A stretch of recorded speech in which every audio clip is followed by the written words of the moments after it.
وقال الله تعالى في موضع آخر بسم الله الرحمن الرحيم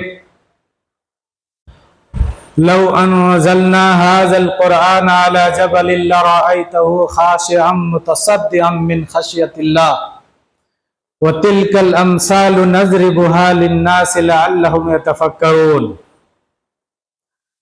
وقال النبي صلى الله عليه وسلم خيركم من تعلم القرآن وعلمه۔ حاضرین جمعہ، قوم کے بزرگوں، نوجوان دوستوں، عزیز بچوں اور میری پردہ نشین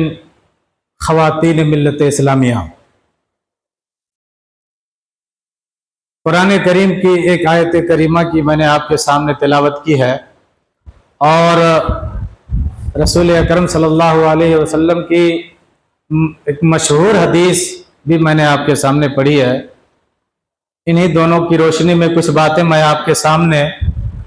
عرض کروں گا۔ اللہ تبارک و تعالیٰ سے دعا فرمائے کہ اللہ تعالیٰ مجھے قرآن و سنت کی باتیں، صحیح باتیں، حق باتیں کہنے اور پہلے مجھے اور پھر آپ سب کو بھی اس پر عمل کرنے کی توفیق عطا فرمائے۔ میرے بھائیوں، رمضان المبارک کا مہینہ ہم سے گزر رہا ہے، اور خاص طور پر رمضان المبارک کا جو آخری عشرہ چل رہا ہے، اور آخری عشرے کی 2 طاق راتیں ہم نے گزار لی ہیں۔ بہت ہی خوش نصیب ہیں وہ لوگ جن کو رمضان المبارک کا مہینہ ملتا ہے اور طاق راتیں مل جاتی ہیں، اور اس میں اس کی فضیلتوں سے، اس کی برکات سے وہ پورا فائدہ اٹھا لیتا ہے، اللہ تبارک و تعالیٰ کی رحمتیں حاصل کر لیتا ہے، اللہ تبارک و تعالیٰ سے معافی مانگ لیتا ہے، مغفرت مانگ لیتا ہے اللہ تبارک و تعالیٰ سے۔ بڑی خوش نصیبی ہے ایسے لوگوں کے لیے۔ میرے بھائیوں، اللہ تبارک و تعالیٰ کی ہم جتنی تعریفیں کریں کم ہیں، اس لیے کہ اللہ تبارک و تعالیٰ نے اتنی نعمتیں ہمیں دے رکھی ہیں، کہ ان نعمتوں کو اگر ہم شمار کرنا چاہیں، اس کو گننا چاہیں، تو دنیا کی بڑی سے بڑی مشین، بڑا سے بڑا کمپیوٹر بھی لگا لیں اور گننا چاہیں اس کے ذریعے، تو ہم فیل ہو جائیں گے۔ ایسا نہیں کر سکتے، گن نہیں سکتے۔ اللہ تبارک و تعالیٰ کی اتنی بے شمار نعمتیں ہمارے اوپر ہیں۔ انہی نعمتوں میں سے ایک نعمت اللہ تبارک و تعالیٰ کی طرف سے قرآن ہے، جس کے بارے میں اللہ تبارک و تعالیٰ نے، دیکھیں یہ رمضان المبارک کا مہینہ ہے، اس مہینے کا تعلق، اس مہینے کی نسبت، اور یہ خاص طور پر رمضان المبارک کے آخری عشرے میں جو طاق راتیں آتی ہیں، شب قدر آتا ہے، یہ قدر کی رات آتی ہے، اس سے بہت گہرا تعلق، اس سے بہت گہری نسبت ہے قرآن کریم سے۔ اسی لیے آج میں آپ کے سامنے یہی موضوع، عظمت قرآن کا موضوع لے کر کے آپ کے سامنے کھڑا ہوں، حاضر ہوں، اور اسی پر کچھ باتیں میں آپ کے سامنے رکھوں گا۔ قرآن جس کے بارے میں اللہ تبارک و تعالیٰ نے فرمایا کہ الف لام میم ذالک الکتاب لا ریب فیہ ھدی للمتقین، یہ وہ کتاب ہے کہ جس کے منزل من اللہ ہونے پر، یعنی اس بات پر کہ اللہ تبارک و تعالیٰ کی کتاب ہے، اللہ تبارک و تعالیٰ کی طرف سے نازل کی گئی ہے، اس پر کوئی شک نہیں ہے، اس پر شک و شبہ کی کوئی گنجائش نہیں ہے۔ جب اس قرآن کا نزول ہو رہا تھا تو مکہ کے مشرکین نے اس پر شک کیا، رسول اکرم صلی اللہ علیہ وسلم پر الزام لگایا کہ رسول اکرم صلی اللہ علیہ وسلم، یہ محمد صلی اللہ علیہ وسلم کیا کرتے ہیں، یہ کہیں چلے جاتے ہیں، رات کو بیٹھتے ہیں اور سوچتے ہیں اور باتوں کو گھڑتے ہیں، باتوں کو گھڑتے ہیں اور گھڑ کر کے اور یہ آ کر کے ہمارے سامنے اللہ کی طرف سے بول کر کے، قرآن بول کر کے اور ہمارے سامنے بیان کرتے ہیں اور کہتے ہیں کہ یہ اللہ کی طرف سے نازل ہے۔ تو حالانکہ یہ ایسا جھوٹ ہے۔ اللہ تبارک و تعالی نے ان لوگوں کو چیلنج کیا، کہا کہ تم بھی عرب کے لوگ ہو، تم بھی عرب کے رہنے والے ہو اور تمہیں بھی عربی آتی ہے، جیسے محمد صلی اللہ علیہ وسلم عرب کے ہیں، انہیں عربی آتی ہے، تمہیں بھی عربی زبان میں مہارت حاصل ہے، آؤ اور اس جیسی ایک کتاب پیش کر کے دکھاؤ، اس جیسی کتاب تم بھی پیش کر کے دکھاؤ۔ اور اس کے بعد بھی اللہ تبارک و تعالیٰ نے تھوڑی سی لوز اور دی، تھوڑی سی آسانی اور اس کے لیے مہیا کی اور فرمایا فَأْتُوا بِسُورَةٍ مِّن مِّثْلِهِ إِن كُنتُمْ فَأْتُوا بِسُورَةٍ مِّن مِّثْلِهِ وَادْعُوا شُهَدَاءَكُم مِّن دُونِ اللَّهِ إِن كُنتُمْ صَادِقِينَ کہ یہ پورا قرآن تو تم پیش نہیں کر سکتے، پورے قرآن جیسی کوئی کتاب تو تم پیش کرنے سے عاجز ہو، تم ایسا ہرگز نہیں کر سکتے، لاؤ تو آؤ، تمہارے لیے ایک آسانی ہم کر دیتے ہیں، تم اس کی ایک چھوٹی سی صورت بھی، چھوٹی سی جو صورت ہے قرآن کے اندر، اس جیسی کوئی صورت بھی بنا کر کے پیش کر دو۔ اور صرف ایسا ہی نہیں بلکہ جاؤ وَادْعُوا شُهَدَاءَكُم مِّن دُونِ اللَّهِ إِن كُنتُمْ صَادِقِينَ، جاؤ اپنے تمام ایسے پوری دنیا سے اپنے ایسے لوگوں کو ساتھ کر لو جو تمہارا ساتھ دے سکیں، ایسی صورت بنانے میں، ایسی صورت گھڑنے میں، ایسی صورت تخلیق کرنے میں، پوری دنیا کو تم اپنے ساتھ بلا لو جو تمہیں ساتھ دے سکیں، اور پھر بھی تم ایسا کر سکو تو کرو، ان کنتم صادقین، اگر تم سچے ہو تو۔ پھر بھی ایسا نہیں کر سکے۔ اللہ تبارک و تعالیٰ نے کہا کہ ایک کلام بھی تم پیش کر دو، لیکن کعبے کے دروازے پر لٹکا دیا اور کہ ایسی کوئی صورت بنا کر کے لاؤ، ایسا کوئی کلام پیش کر کے دکھاؤ، لیکن مکہ کے لوگ ایسا نہیں کر سکے۔ بڑے بڑے شاعر تھے،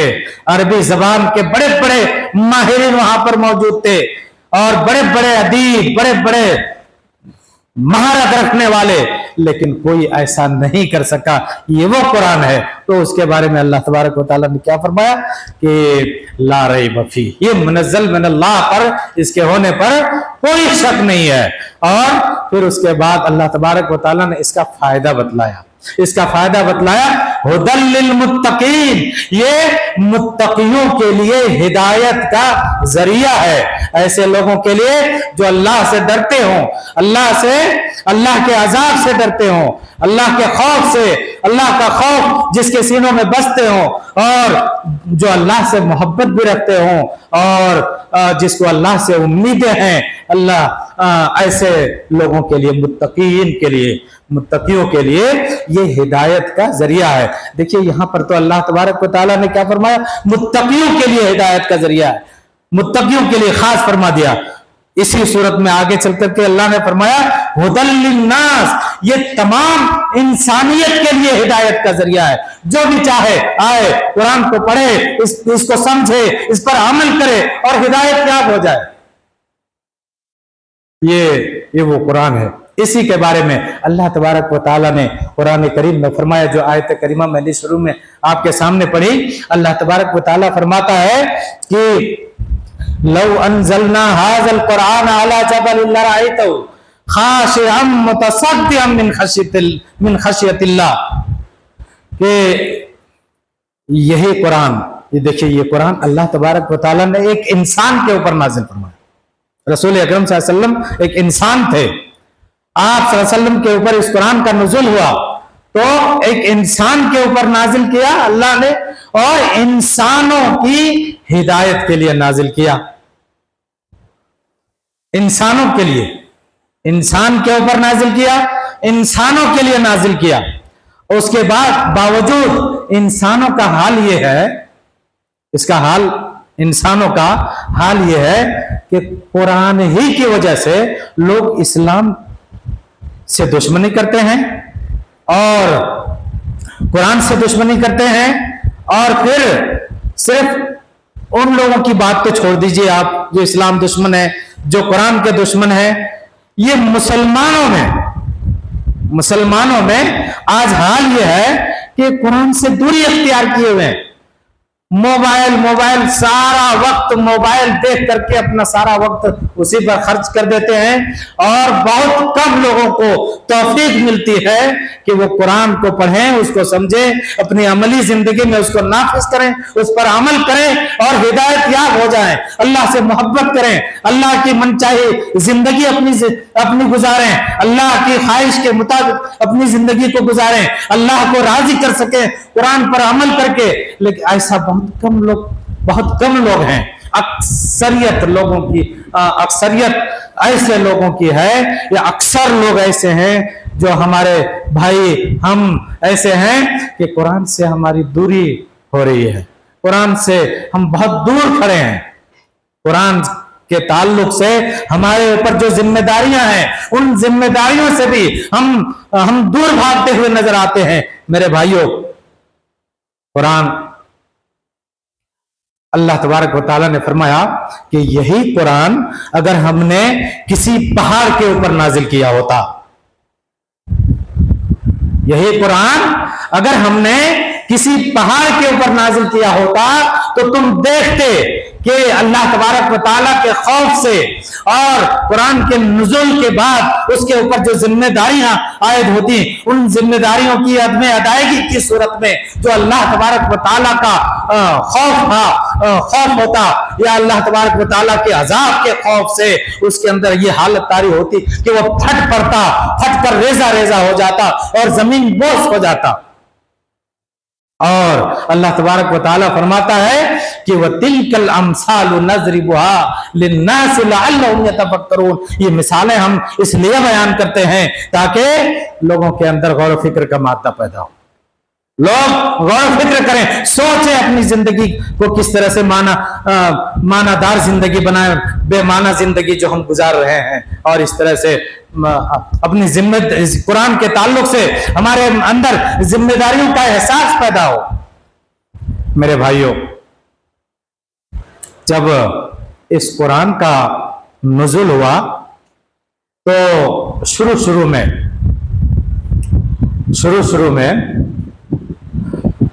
لوگوں نے قرآن کی مخالفت کی، رسول اکرم صلی اللہ علیہ وسلم کی مخالفت کی، اور آپ صلی اللہ علیہ وسلم کے اوپر یہ ذمہ داری عائد کی گئی قرآن کے نزول کے ساتھ ساتھ کہ یہ جو قرآن آپ کے اوپر نازل کیا جا رہا ہے، اور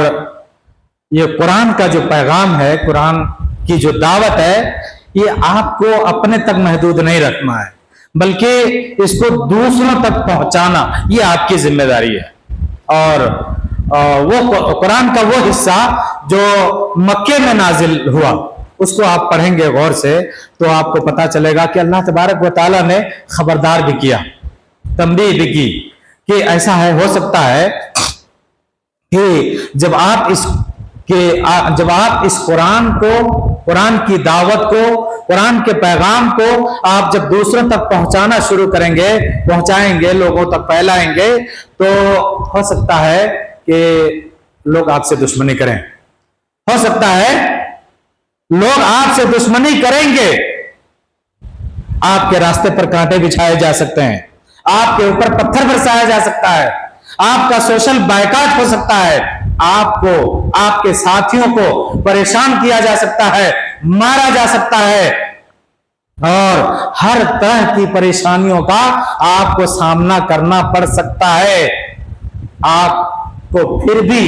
اس قرآن کو اور قرآن کی دعوت کو اور قرآن کے پیغام کو لوگوں تک پہنچانا ہی ہے۔ اور آپ دیکھیں محمد رسول اللہ صلی اللہ علیہ وسلم کی سیرت کو پڑھیں گے تو آپ کو پتا چلے گا کہ اللہ تبارک و تعالیٰ کے اس پیغام کو، اللہ تبارک و تعالیٰ کے اس کتاب کو، اس کی دعوت کو جب آپ نے لوگوں تک پہنچانا شروع کیا تو آپ کے گھر والے، آپ کے خاندان والے، آپ کے شہر والے، آپ کی قوم کے لوگ، آپ کے جاننے والے، آپ کے نہ جاننے والے، سب کے سب پوری دنیا آپ کی دشمن ہو. مکہ والے، آپ کے شہر والے، سب آپ سے دشمنی کی ان لوگوں نے، اور وہ سب ہوا. آپ کو مارا گیا، آپ کو پیٹا گیا، آپ کے راستے پر کانٹے بچھائے گئے، اور سوشل بائیکاٹ بھی ہوا. آپ کے ساتھیوں کو پریشان کیا گیا، ہر طرح کی پریشانیوں کا آپ کو سامنا کرنا پڑا. لیکن پھر بھی رسول اکرم صلی اللہ علیہ وسلم نے اس ذمہ داری کو بحسن و خوبی انجام دیا. اور اس کے بعد یہی ذمہ داری، یعنی قرآن کو، قرآن کے پیغام کو، قرآن کی دعوت کو لوگوں تک پہنچانے، دنیا کے ایک کونے سے لے کر کے دوسرے کونے تک پہنچانے کی ذمہ داری، یہی ذمہ داری اب آپ کے صحابہ کے اوپر آپ کے بعد عائد ہوئی. صحابہ کرام نے بھی اس کام کو انجام دیا اور انتھک محنتیں کی انہوں نے اور اس کام کو بحسن خوبی انجام دیا. پھر اسی طرح سے صحابہ کے بعد تابعین کے اوپر، پھر تابعین کے بعد تبع تابعین کے اوپر، پھر محدثین ہمارے اسلاف کے اوپر، اور اسی طرح سے نسلاً بعد نسل یہی ذمہ داری آج ہمارے اوپر عائد ہے. آج ہمارے اور آپ کے اوپر عائد ہے. آپ ذرا سوچیں، دیکھیں کہ اس ذمہ داری کو ہم کہاں تک انجام دے رہے ہیں. اور اسی لیے آج آپ دیکھیں گے دنیا کے اندر بڑے بڑے مدرسے اور بڑی بڑی تنظیمیں، بڑی بڑی جماعتیں اور بڑے بڑے آرگنائزیشن، اور اسی طرح سے دنیا کے اندر بہت مسجدوں کا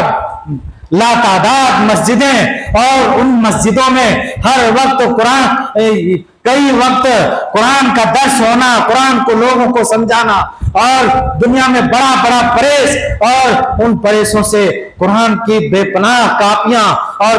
بہت ساری بے شمار کاپیاں دنیا کے اندر جو فری میں تقسیم کی جا رہی ہیں. اور اسی طرح سے دنیا میں بڑے بڑے جلسے ہو رہے ہیں. آج بڑے بڑے مقررین، بڑے بڑے مفسرین، بڑے بڑے خطبہ آج جو لوگوں کے سامنے بیان کرتے ہیں، وہ کیا بیان کرتے ہیں؟ یہی قرآن کا پیغام ہوتا ہے، اسی قرآن کا میسج ہوتا ہے، اسی قرآن کی دعوت ہوتی ہے جو وہ کر رہے ہوتے ہیں. یعنی ملت اسلامیہ کا آج بے پناہ سرمایہ خرچ ہو رہا ہے اسی قرآن کے دعوت کو، قرآن کے پیغام کو دنیا میں پھیلانے کی، دنیا میں دوسروں تک عام کرنے کی. میرے بھائیوں، آج ہم کہاں کھڑے ہیں؟ ہمیں یہ سوچنا چاہیے کہ ہم کس صف میں کھڑے ہیں، ہم کہاں کھڑے ہیں، ہم کہاں تک اس میں علماء کرام کا یا وہ لوگ جو اس کام کو انجام دے رہے ہیں ان کا ہم کہاں تک ہاتھ بٹا رہے ہیں. میرے بھائیوں اور دوستوں، اللہ کے رسول صلی اللہ علیہ وسلم کی جو حدیث میں نے آپ کے سامنے پڑھی، اس میں اللہ کے رسول صلی اللہ علیہ وسلم نے فرمایا خیرکم من تعلم القرآن وعلمہ، تم میں سب سے بہتر وہ ہے جو قرآن کو سیکھتے ہیں اور دوسروں کو سکھاتے ہیں، قرآن کی تعلیم حاصل کرتے ہیں اور دوسروں کو قرآن کی تعلیم دیتے ہیں. اس کو سمجھنے کے لیے چند مثالیں میں آپ کے سامنے بیان کرتا ہوں. یہ رمضان المبارک کا مہینہ ہے. اللہ تبارک و تعالیٰ نے قرآن کریم کے اندر فرمایا شہر رمضان الذی انزل فیہ القرآن، رمضان کا مہینہ وہ مہینہ ہے جس میں اللہ تبارک و تعالیٰ نے قرآن کو نازل فرمایا. 11 مہینے اور ہیں رمضان المبارک کے علاوہ، 11 مہینے اور ہیں. آپ دیکھ لیجئے کسی بھی مہینے کو وہ مقام، وہ مرتبہ حاصل نہیں ہے، وہ فضیلت حاصل نہیں ہے جو رمضان المبارک کے مہینے کو حاصل ہے. اس رمضان کا، اس مہینے کا تعلق، اس مہینے کی نسبت رمضان سے جڑی ہوئی ہے. اللہ تبارک و تعالیٰ نے اسی مہینے میں قرآن کو نازل فرمایا. اسی طرح سے آپ دیکھیں اس رات کو دیکھیں جس رات میں اللہ تبارک و تعالیٰ نے قرآن کو نازل فرمایا. اللہ تبارک و تعالیٰ نے قرآن کریم کے اندر فرمایا کہ انا انزلناہ فی لیلۃ القدر، ہم نے اس قرآن کو لیلۃ القدر میں نازل فرمایا. اور پھر اللہ تبارک و تعالیٰ فرماتا ہے وما ادراک ما لیلۃ القدر، اور تم کیا جانو کہ رمضان کے لیلۃ القدر کیا ہے. لیلۃ القدر کی حقیقت، لیلۃ القدر کا مقام، لیلۃ القدر کا مرتبہ، لیلۃ القدر کی فضیلت تم کیا جانو. پھر اللہ تبارک و تعالیٰ فرماتا ہے لیلۃ القدر خیر من الف شہر، لیلۃ القدر 1000 مہینوں سے بہتر ہے. دیکھیے لیلۃ القدر کا مقام اور اس کا مرتبہ دیکھیے، اس کی فضیلت دیکھیے. یہ قرآن سے اس کی نسبت جڑی ہوئی ہے، قرآن سے اس کا تعلق ہے، قرآن سے اس کا رشتہ ہے. اللہ تبارک و تعالیٰ نے اسی رات میں قرآن کریم کو نازل فرمایا. اسی طرح سے محمد رسول اللہ صلی اللہ علیہ وسلم جن کے اوپر اس قرآن کا نزول فرمایا اللہ تبارک و تعالیٰ نے. قرآن کے نزول سے پہلے لوگ صرف محمد بن عبداللہ کہا کرتے تھے. رسول اکرم صلی اللہ علیہ وسلم کو کیا کہتے تھے؟ محمد بن عبداللہ. محمد باپ کا نام لگا کر کے، والد کا نام لگا کر کے محمد بن عبداللہ. اور جب آپ صلی اللہ علیہ وسلم کے اوپر قرآن کا نزول ہوا، آپ کے اوپر قرآن نازل ہوا، اس کے بعد آپ کیا ہوئے؟ محمد الرسول اللہ. یعنی حضرت آدم علیہ السلام سے لے کر کے قیامت تک جتنے انسان پیدا ہوں گے، ان تمام انسانوں میں سب سے اونچا مقام اگر کسی کو حاصل ہے، سب سے بڑی فضیلت اگر کسی کو حاصل ہے، سب سے بڑا مرتبہ اگر کسی کو حاصل ہے تو وہ جناب محمد رسول اللہ صلی اللہ علیہ وسلم ہے. آپ کے اوپر قرآن نازل ہوا، آپ کا تعلق اس قرآن سے ہے، آپ کا رشتہ اس قرآن سے ہے، آپ کی نسبت قرآن سے جڑی ہوئی ہے. میرے بھائیوں، اسی طرح سے آپ ان مقامات کو دیکھیں جہاں پر قرآن کا نزول ہوا. مکہ کو دیکھیں، مدینہ کو دیکھیں. دنیا میں اتنی ساری جگہیں ہیں، کسی بھی شہر کو، کسی بھی جگہ کو وہ مقام، وہ مرتبہ، وہ فضیلت حاصل نہیں ہے جو ان مقامات کو حاصل ہے جہاں پر اللہ تبارک و تعالیٰ نے قرآن کریم کو نازل فرمایا یا قرآن کا کوئی حصہ نازل فرمایا. میرے بھائیوں اور دوستو، اسی بات کو اللہ کے رسول صلی اللہ علیہ وسلم نے فرمایا کہ خیرکم من تعلم القرآن وعلم. آج کے دور میں اگر کوئی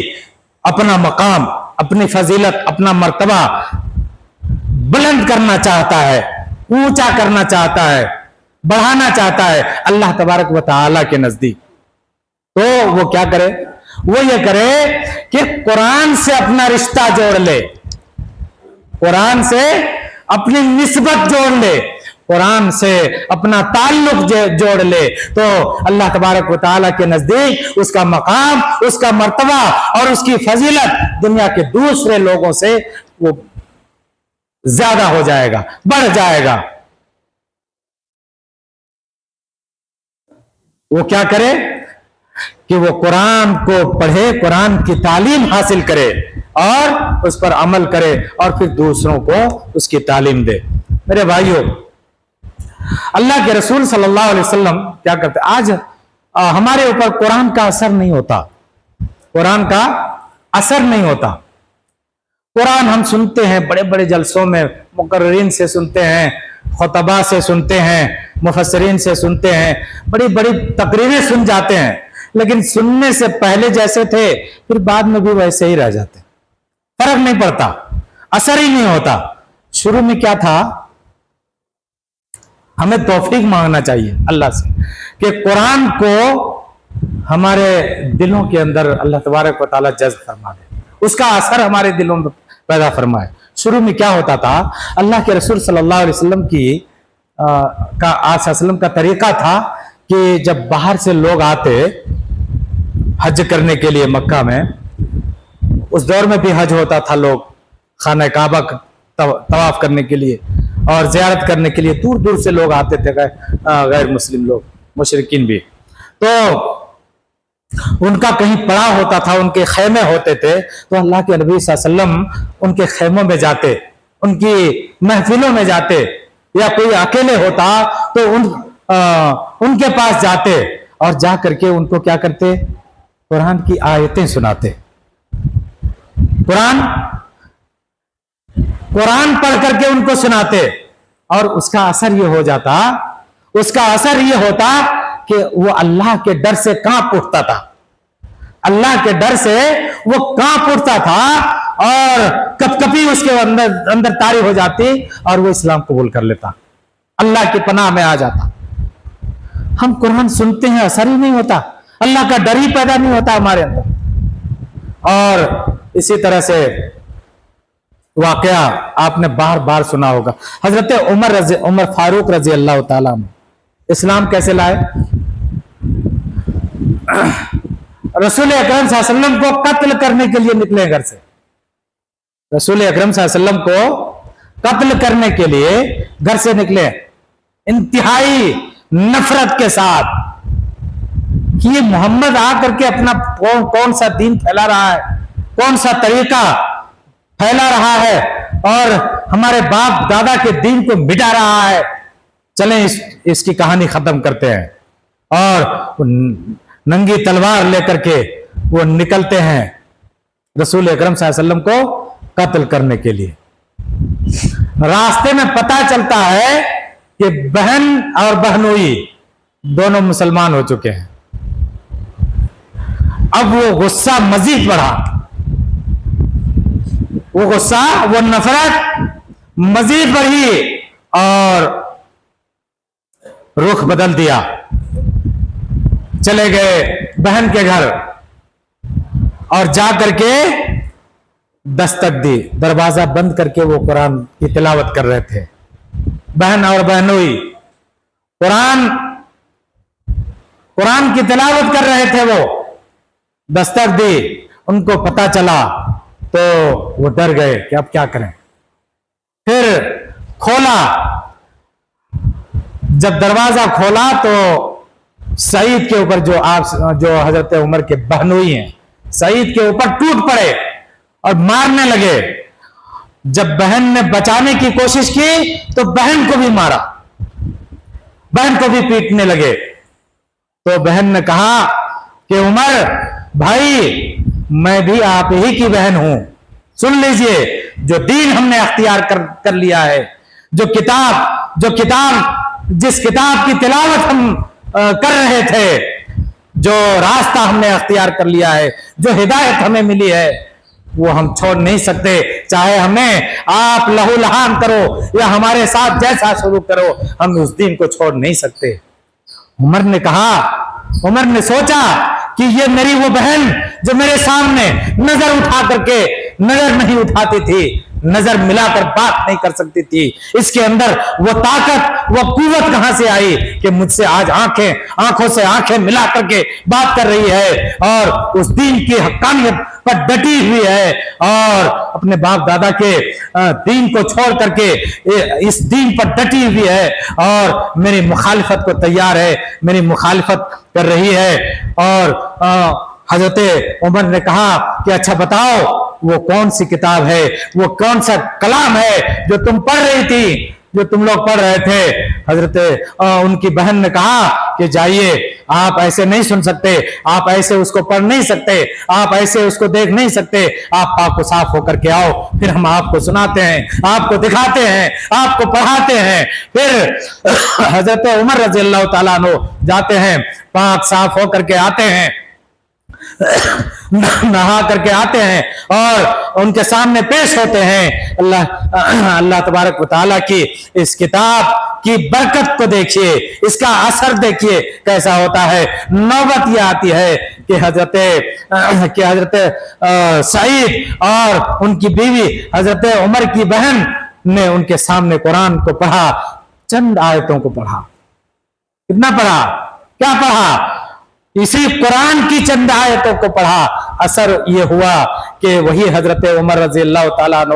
جو محمد رسول اللہ صلی اللہ علیہ وسلم کو قتل کرنے کے لیے گھر سے نکلے تھے اور حضرت اپنی بہن کو مارا، اپنے بہنوئی کو مارا، ان کی زندگی کا نقشہ بدل جاتا ہے، ان کا دل بدل جاتا ہے، ان کے دل کی دنیا بدل جاتی ہے، اور وہ کیا کہتے ہیں کہ وہ کہتے ہیں محمد کے گھر کا راستہ بتاؤ، محمد صلی اللہ علیہ وسلم کے اڈے کا راستہ بتاؤ، اور وہ چل دیتے ہیں، محمد رسول اللہ صلی اللہ علیہ وسلم کے پاس جاتے ہیں۔ وہ کسی ایک مقام پر بیٹھ کر کے اپنی ان کی محفل تھی اور صحابہ کرام اور ساتھ میں تھے، وہ حضرت عمر رضی اللہ تعالیٰ عنہ آتے ہیں اور ابھی اسلام قبول نہیں کیا، آتے ہیں اور آ کر کے دستک دیتے ہیں۔ کوئی جھانک کر کے دیکھتا ہے، کوئی صحابہ دیکھتے ہیں، پتا چلتا ہے کہ عمر ہیں، بتاتے ہیں کہ رسول اکرم صلی اللہ علیہ وسلم سے کہ عمر ہے، تو رسول اکرم صلی اللہ علیہ وسلم فرماتے ہیں کہ آنے دو، اگر اچھی نیت سے آتے ہیں تو ٹھیک ہے، اور اگر غلط نیت سے آتے ہیں تو انہی کی تلوار سے ان کی گردن اڑا دی جائے گی۔ اللہ کے رسول صلی اللہ علیہ وسلم کے ایسا کہنے کے بعد وہ دروازہ کھول دیا جاتا ہے۔ جب دروازہ کھولا جاتا ہے تو حضرت عمر فاروق رضی اللہ تعالیٰ عنہ آتے ہیں، لیکن آپ صلی اللہ علیہ وسلم کے آپ صلی اللہ علیہ وسلم کی خدمت میں جب آپ پیش ہوتے ہیں تو ایسے نہیں جیسے قتل کرنے کی نیت سے گھر سے نکلے، وہ سراپا غلام بن کر کے، سراپا مطیع اور فرما بردار ہو کر کے آپ کے سامنے پیش ہوتے ہیں اور کہتے ہیں کہ مجھے اسلام کے اندر اسلام کی پناہ میں لے لیجئے، مجھے بتلائیے کہ میں کیسے اسلام قبول کروں، اور اسی طرح سے ان کی زندگی کا نقشہ بدل جاتا ہے۔ میرے بھائیوں، صرف یہ واقعہ نہیں، بہت سارے واقعات ہیں کہ اللہ کے نبی صلی اللہ علیہ وسلم نے ان کے سامنے قرآن کی آیت پڑھی، ان کی زندگی بدل گئی، زندگی کا نقشہ بدل گیا اور زندگی کے اعمال بدل گئے، ان کا عقیدہ بدل گیا، ان کا سب کچھ بدل گیا۔ میرے بھائیوں اور دوستو، آج حال یہ ہے کہ ہماری زندگی نہیں بدلتی۔ ایسا کیوں ہے؟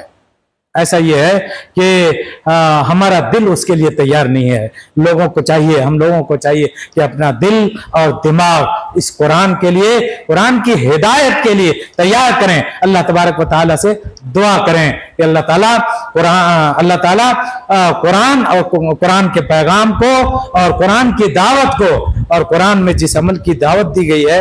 اس کے لیے ہمارے دل کو، ہمارے دماغ کو اور ہماری زندگی کو اللہ تعالیٰ اس کے لیے سازگار بنائے۔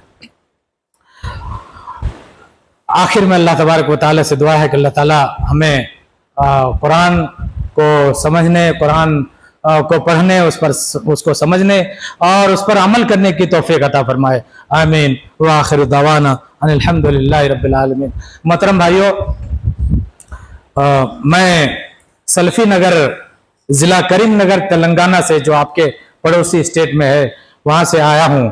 جہاں مسجد محمدیہ اہل حدیث کی تعمیر کا کام چل رہا ہے، جس میں 28,30,000 روپے کی لاگت ہے۔ ایک مصلی 9,000 روپے کا ہے اور ایک اسکوائر فٹ صرف 1,100 روپے کی۔ آپ سبھی بھائیوں سے اپیل ہے کہ اللہ تعالیٰ نے جو آپ کو نوازا ہے اس میں سے اپنی استطاعت کے مطابق زیادہ سے زیادہ اللہ تعالیٰ کے اس گھر کی تعمیر میں ضرور حصہ لیں اور اللہ تعالیٰ کے ہاں اجر عظیم کے مستحق بنیں۔ آپ اپنی طرف سے، اپنے والدین کی طرف سے اور اپنے مرحوم مرحومہ کی طرف سے بھی اس مسجد کی تعمیر میں حصہ لے سکتے ہیں۔ اللہ تعالیٰ آپ سب کے تعاون کو قبول فرمائے، دنیا میں بھی اور آخرت میں بھی اجر عظیم عطا فرمائے، آمین۔ السلام علیکم۔